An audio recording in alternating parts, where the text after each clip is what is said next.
Thank you. We'll go ahead and get started and let others come on in as they finish up their snacks. But I wanted to take the opportunity to introduce our next speakers for you who are presenting on their work on national and world heritage sites.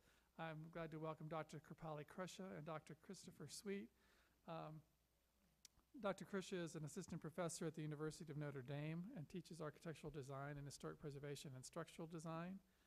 And she started the historic preservation concentration there back in 2006 and offers a wide range of courses on World Heritage documentation and research.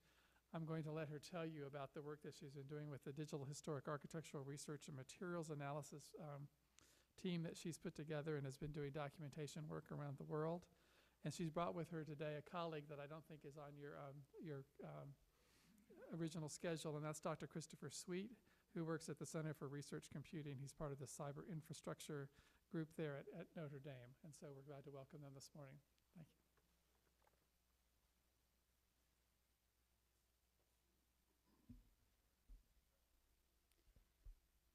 Good morning, everyone.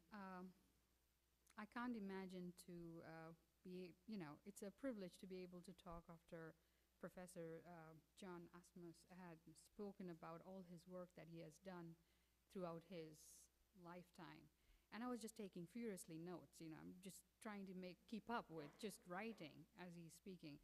And, it's a privilege to speak after him, but at the same time, it makes you feel very humble and very, you have not even scratched the surface of anything that he has done. So let me start by just saying thank you for organizing this conference to National Park Service. It's an excellent venue for heritage being discussed with 3D scanning and not just 3D scanning with all other things that get spoken about. There is specific importance given to this, and it's very crucial to understand that 3D scanning by itself is a good tool, but it's a tool. And how do we go forward? I'll talk about this with a brief story. Recently, or not recently, in around 2007, Mesa Verde was 3D scanned, and I had a colleague there. She was working on the site. She's an archaeologist there, and she was really excited about being able to get this 3D data. She got the data once it was complete, and she said she was all excited about it, but she couldn't do anything with it. And this is a major problem that exists today. This is where we started. My course and my work with Dharma and our Dharma team is basically based on the fact that how do you take things forward after you 3D scan something?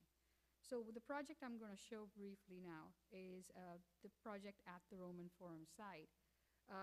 We have been partnering with UNESCO and the Superintendenza in Rome. We have also done we are presently working on the Yamuna riverfront in India. That project I won't be able to talk about in this short period, but basically through the Roman Forum project, I would like to explain how you bring together different processes that are instrumental in creating a good method of documentation of site. So basically, we place special emphasis on understanding what historic documentation already exists on the site itself. So we dig into history, and we look into pictures, we look into all kinds of archival data about the site. We go on site and we take field notes, and these are crucial an aspect which a 3D scanner cannot work with. The 3D scanner does not take field notes, and that was something we very evidently understood with the first few sites we worked on. The goal is to be able to create HAB quality drawings. And to be able to do that, we have to integrate two different technologies. One is GigaPan. How many of you are aware of GigaPan technology here? Many. Oh, that's great. Excellent. And then along with GigaPan, photogrammetry, which is very typical in our field, and merging that with 3D scanning. What we will be doing in this presentation is I'll show you how it connects to the past, where we are trying to do line drawings from the 3D data. And Dr. Chris Sweet will talk about how we are taking it to the future, where we are finding ways of merging GigaPan and 3D scanning together. So this is the Roman Forum site. It's around 250 meters wide. And we had to take 27 scans. At that time, we had the scan station with us. We didn't have the C10. But that was, it was very useful to be able to do such, large-scale scans of the site itself. Here is a map that we used before and after we went on site. Before we went on site, we created an outline of how we are going to move about the whole area. Now, we are looking at monuments that span height of 80 feet or more. And so it was very difficult, and we had to navigate between the terrain of the forum site. So we had to create a plan of moving where we could capture the maximum amount of data from a specific point. So all these positions that have been determined were predetermined after we went on site, and then again post-corrected based on the actual scan positions that we took. We also took GPS coordinates of the site so that it could be, the scan data could then be cross-verified into a more global system. Here is the scan station. We did this project in 2010, and we used, of course, the Leica scan station and worked with the software of Cyclone. Now, people who have worked with Leica's scan station would know that there are problems with Cyclone. There are issues, there are bugs, there are problems that you have to face. And so one of the things we had to do was to find out ways in which you can take this 3D data and export it to be able to use it in different ways. The results we got, I'm going to very briefly go through this, is we were able to scan the whole site with the minimum resolution of 1 centimeter by 1 centimeter. Now, 1 centimeter is not a good resolution, right? For scan people, you will say, it's not. But imagine the whole forum site. You're looking at huge, huge orders. You're looking at 1 centimeter was really good. Now, this was the minimum. We have places where we have much higher resolutions that we captured the data at. For example, you will see, I don't know if the projector is doing justice, but in front of you are actually columns of Temple of Faustina right in front, and then you can, the presentation actually shows cracks on those columns, so it's very, very highly detailed data that we produce. What helped us in a key way that has never been done before is it allowed us to examine these temples in relation to each other. The accuracy of the 3D scan data, people have studied these temples. They've studied them from back and forth. The Roman Forum has been discussed in many books in Rome. What could we contribute to this? That was our biggest question. When these results came out, we were amazed to find out that there are some very interesting relations between these temples and how they were built, and I'll talk about that briefly in a second. But the information we got was highly accurate and very well read, but only to us. So then we deployed another team of students that went and hand measured the whole site. Now people will say, we are 3D scanning, why do you need to hand measure again? It's a repetition of work. We wanted to study this. We wanted to understand what do we get out of hand measuring and what do we get out of 3D scanning, and what can we do out of the separate results we achieve. So here you go. You are looking at the front portico of Basilica Aemilia, and basically at this point you will see that these are notes taken by individual hand measuring teams. There are notes about when what material was used, what time period, and what condition they are in. If these are restorations done at a later date, like after the excavation of the site, or if this is from a previous time period. And also different things like if it's brick, it's concrete, what kind of, what are we looking at? These were then added in with hand measure drawings, like basically measuring all the site with units to identify what exactly we are looking at. Finally, all of this was taken together to create the front portico part. And what we did after that was we merged the 3D scan data and the hand measure drawing to get the results that we got. Now, what does that mean? Basically, when you take the scan data from the site, All that scan data information is pixelated point cloud information. It's not giving me anything that would be substantially telling me this is brick, this is from this time period, that's stone from that time period. So by putting the two together, we were able to inform our team what exactly we are looking at and what errors and what condition. We also meticulously went and measured and looked at all the pavement that exists at the Roman Forum. We are doing this in the heat of summer in Rome. There was the highest recorded heat in Rome. Terrible. So people who say 3D scanning is fast and quick and easy to do, no, trust me, no, wasn't that way.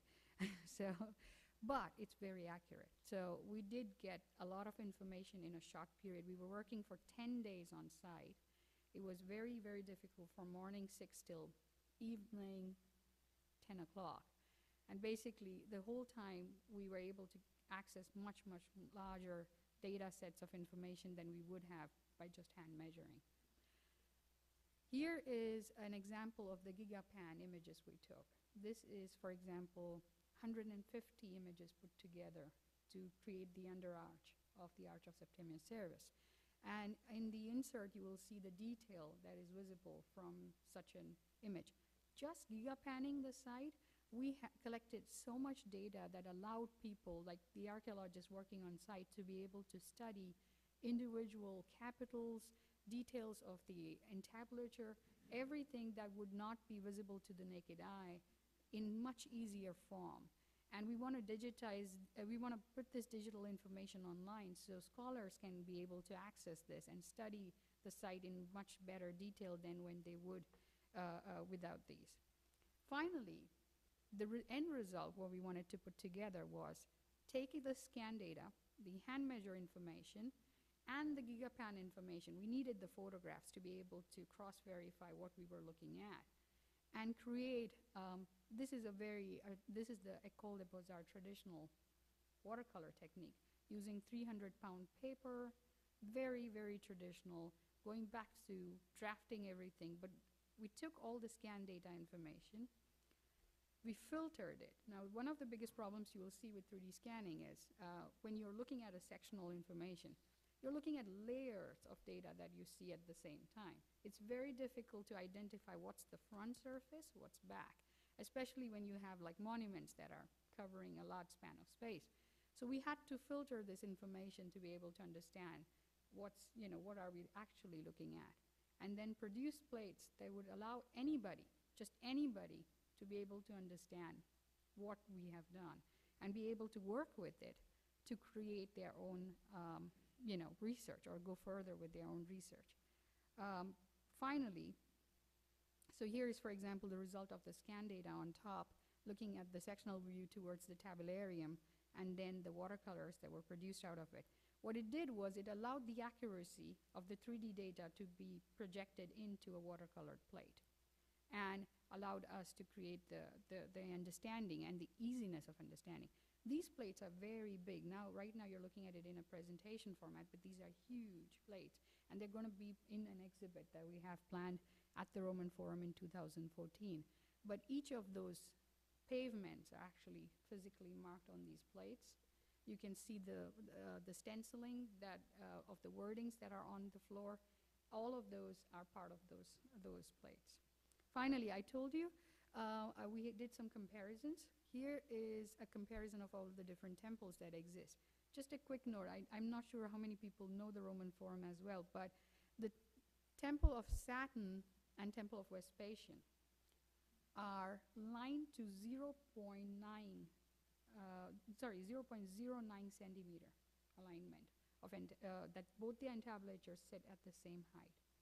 Even though Saturn is an Ionic temple, it's supposed to be shorter and stouter. It was purposefully lifted and kept at the highest height of the Roman Forum site. Right now, we are working on creating pen and ink drawings that explain the exact condition of the site as it stands today.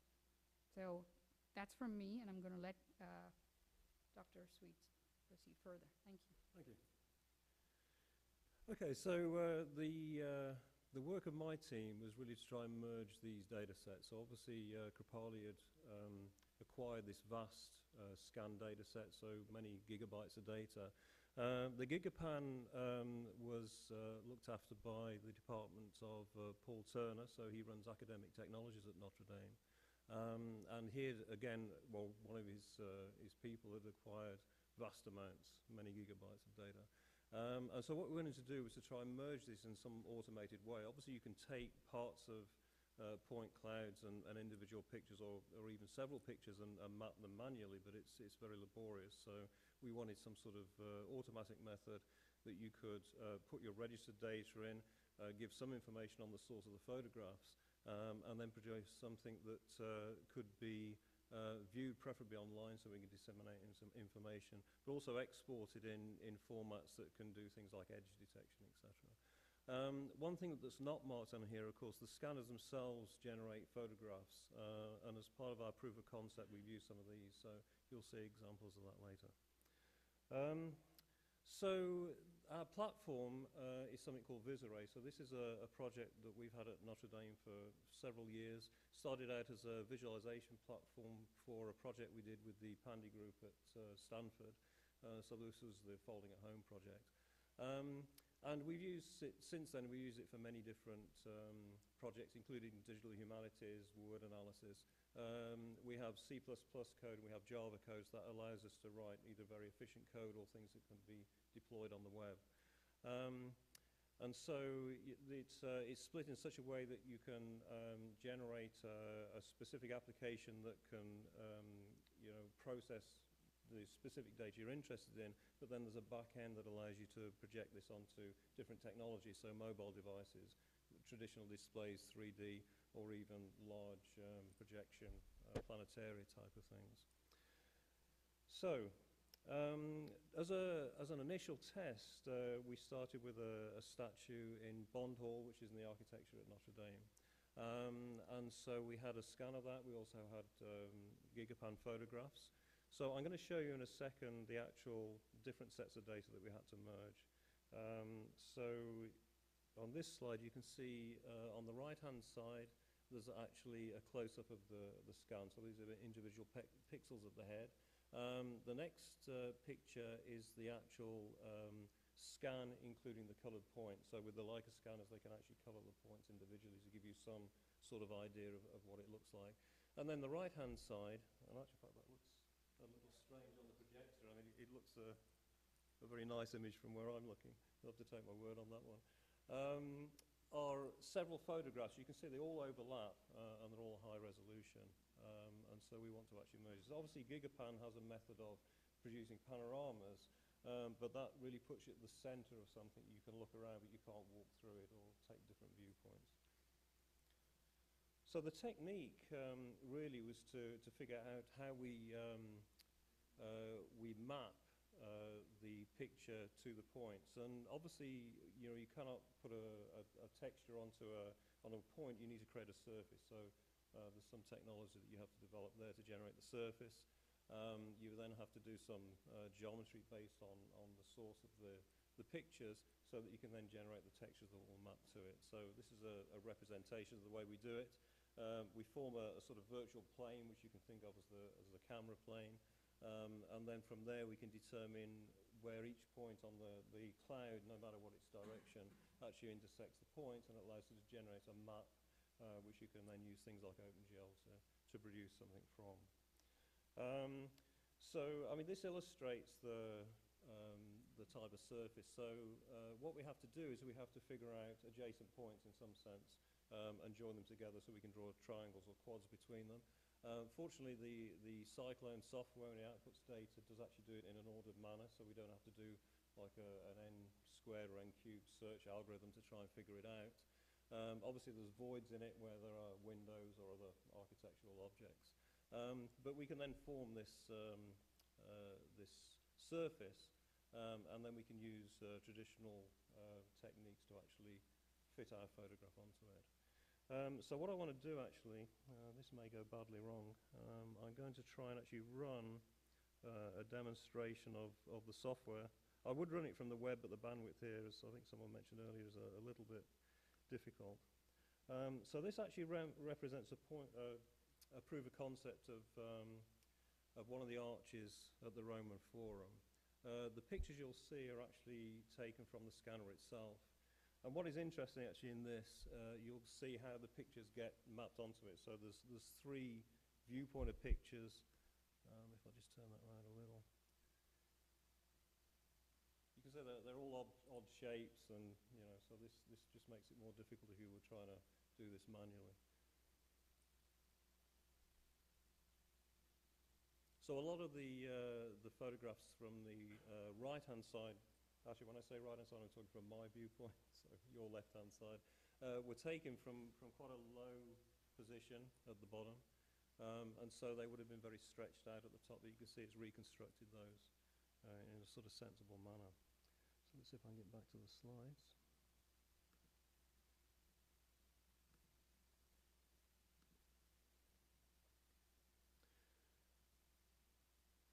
Hopefully this should come back. Okay, so that's an example of how we can produce that. And this is just showing you the statue. Again, the colours on the projector are horrible. I'll have to show people individually if you want to see. They do actually look like serious photographs. So our interest really was not just to have the mapping technology, but be able to put this in a place that people can access, whether it's people at Notre Dame or perhaps people elsewhere. And so we came up with this sort of architecture for trying to store the data and make it accessible. So in this case, we're going to have a database of the Leica data, a database of the Gigapan images. We're going to have some XML files which give us some information about the mapping between the two, and then we can serve this up to a web portal. And I'll actually show you an example of the web portal. So this is it's in a beta stage, but it is actually up there on the web now. So what this allows you to do, actually, in addition to disseminating data, you can actually upload data to it. So this allows you to select your data exported from Cyclone, so in something like a PTX format. You can tell it how many locations you have photographs from. And then by taking, if you're going to use the internal cameras of the scanner, you can actually output the metadata. And by uploading that with the pictures, it will actually map it for you. And then you can actually, as I mentioned before, with the Java technology, you can actually embed that in the website, so you can actually see and rotate the model. You can also download it for viewing in other manners. We also have an iPad and iPhone app which allows you to download the data from the website and then view it locally. So to cover the advantage then, I think let me just look at this. Yeah, one thing I actually didn't mention in the preceding part is that not only do we have the mapping between the picture and the point cloud, but we still have all the point cloud data. And so by clicking on this, you can actually do measurements and you can actually find where parts are. And that actually is supported by the apps as well, so you can click on there and do post-processing of information. And so I think that some of the things we found with this is actually getting a workflow that allows you to capture data is very important. Some of the data we had actually had some missing parts, so I think that this sort of processing workflow will allow you to capture data and make sure you actually have what you think. Obviously, if you come back in 10 years and you find there's bits missing, there's probably little you can do about it unless the thing is still there in the original state. But obviously we're going to continue to improve the process to have real Gigapan pictures. So we have some limited work on that so far, but we will be extending that. So obviously we have some interest in continuing this research beyond just Gigapan and the internal Leica pictures.